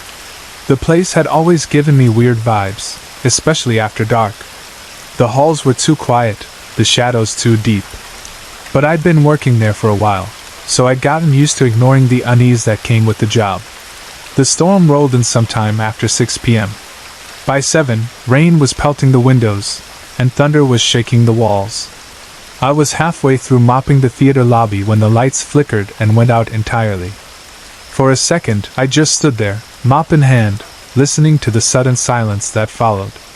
Then, the faint red glow of the exit signs kicked on, along with a few dim backup lights scattered around the building. I fumbled for my phone and called Mark, the other janitor on duty that night. He was working the science building across campus. "Hey," I said, trying to keep my voice steady. "Power's out over here." "You too?" "Yeah," he replied. "Whole campus, looks like. Guess that's it for tonight, huh?" "Probably," I said. "I'll finish up here and lock the place down." We said our goodbyes, and I stuffed my phone back into my pocket. Normally, I'd do one last walkthrough to make sure the building was empty before leaving, but with the power out, I figured I could skip it. Most people avoided the activity center during storms anyway. I grabbed my keys and headed for the front door, but as I rounded the corner toward the lobby, something caught my eye. A figure, just a head and part of a shoulder, peeking around the stairwell at the end of the hall. "Hey!" I called out, more startled than angry. The figure disappeared upstairs without a sound. Now, part of me wanted to just leave and call it a night. Whatever idiot was messing around up there wasn't my problem. But the rational side of me, the part that knew I'd get in trouble if I locked someone in the building, made me turn toward the stairwell. "Hello?" I called as I climbed the steps, my voice echoing in the cavernous space. "Building's closed. You need to leave." No answer. When I reached the second floor, I hesitated. The hallway stretched in both directions, dimly lit by a few scattered backup lights. The storm outside made the windows look like black mirrors, reflecting the faint glow of the exit signs. I walked the circular hallway, peering into every room I passed. Most were empty. A couple had rows of folding chairs stacked against the walls, their shadows stretching long and jagged under the emergency lights. As I passed the bathrooms, I heard it, the faint, deliberate sound of footsteps behind me. I spun around, heart pounding, but the hallway was empty. "Who's there?" I demanded, my voice louder than I intended. Silence. I took a deep breath and kept walking, telling myself it was just the storm playing tricks on my ears. After checking every room and closet, I was convinced the floor was empty. I turned back toward the stairs, ready to leave and call campus police, just to cover my bases. That's when I heard the footsteps again. This time, I didn't hesitate. I turned around, and there, at the edge of the light, was a shadowy figure. It stood completely still, just far enough away that I couldn't make out any details. "Hey!" I shouted, my voice shaking. "You're not supposed to be here!" The figure didn't respond. It just turned and ran, bolted, deeper into the dark hallway. I froze. My instincts screamed at me to chase it, to make sure whoever it was didn't hide somewhere I hadn't checked. But something about the way it moved, the silence of its footsteps, made my stomach twist in knots. Instead, I hurried down the stairs and out the front door. The rain had let up a little, so I stood under the overhang and pulled out my phone. I dialed campus police and explained what had happened, leaving out how freaked out I was. "We'll send someone over to check it out," the officer said. "Stay outside until we get there." I hung up and turned back to the building, feeling a little calmer now that help was on the way. But as I stared through the glass doors, I saw it again. The silhouette. It was standing behind a half-open door about 20 feet from the entrance, just barely visible in the dim light. My chest tightened. It didn't move, didn't make a sound. It just stood there, like it was watching me. I backed away from the door, my heart hammering in my chest. The police arrived a few minutes later, and I practically ran to meet them. "There's someone in there," I told them, trying to keep my voice steady. "I saw them." The officers searched the building from top to bottom, but they didn't find anyone. They assured me the place was empty, but the look on their faces told me they weren't entirely convinced. It wasn't until later that night, after I'd finally gotten home, that I got the call. "We need you to come in tomorrow to give a statement," the officer said. "We think the person you saw might be connected to a murder that happened earlier tonight." I didn't sleep at all after that. Every time I closed my eyes, I saw that silhouette standing in the hallway, unmoving, watching. I stayed at Crescent Valley for a few more months, but I never worked a night shift again. To this day, I don't know who, or what, I saw that night. All I know is that I'll never forget the feeling of those unseen eyes on me, or the sound of footsteps echoing in the dark.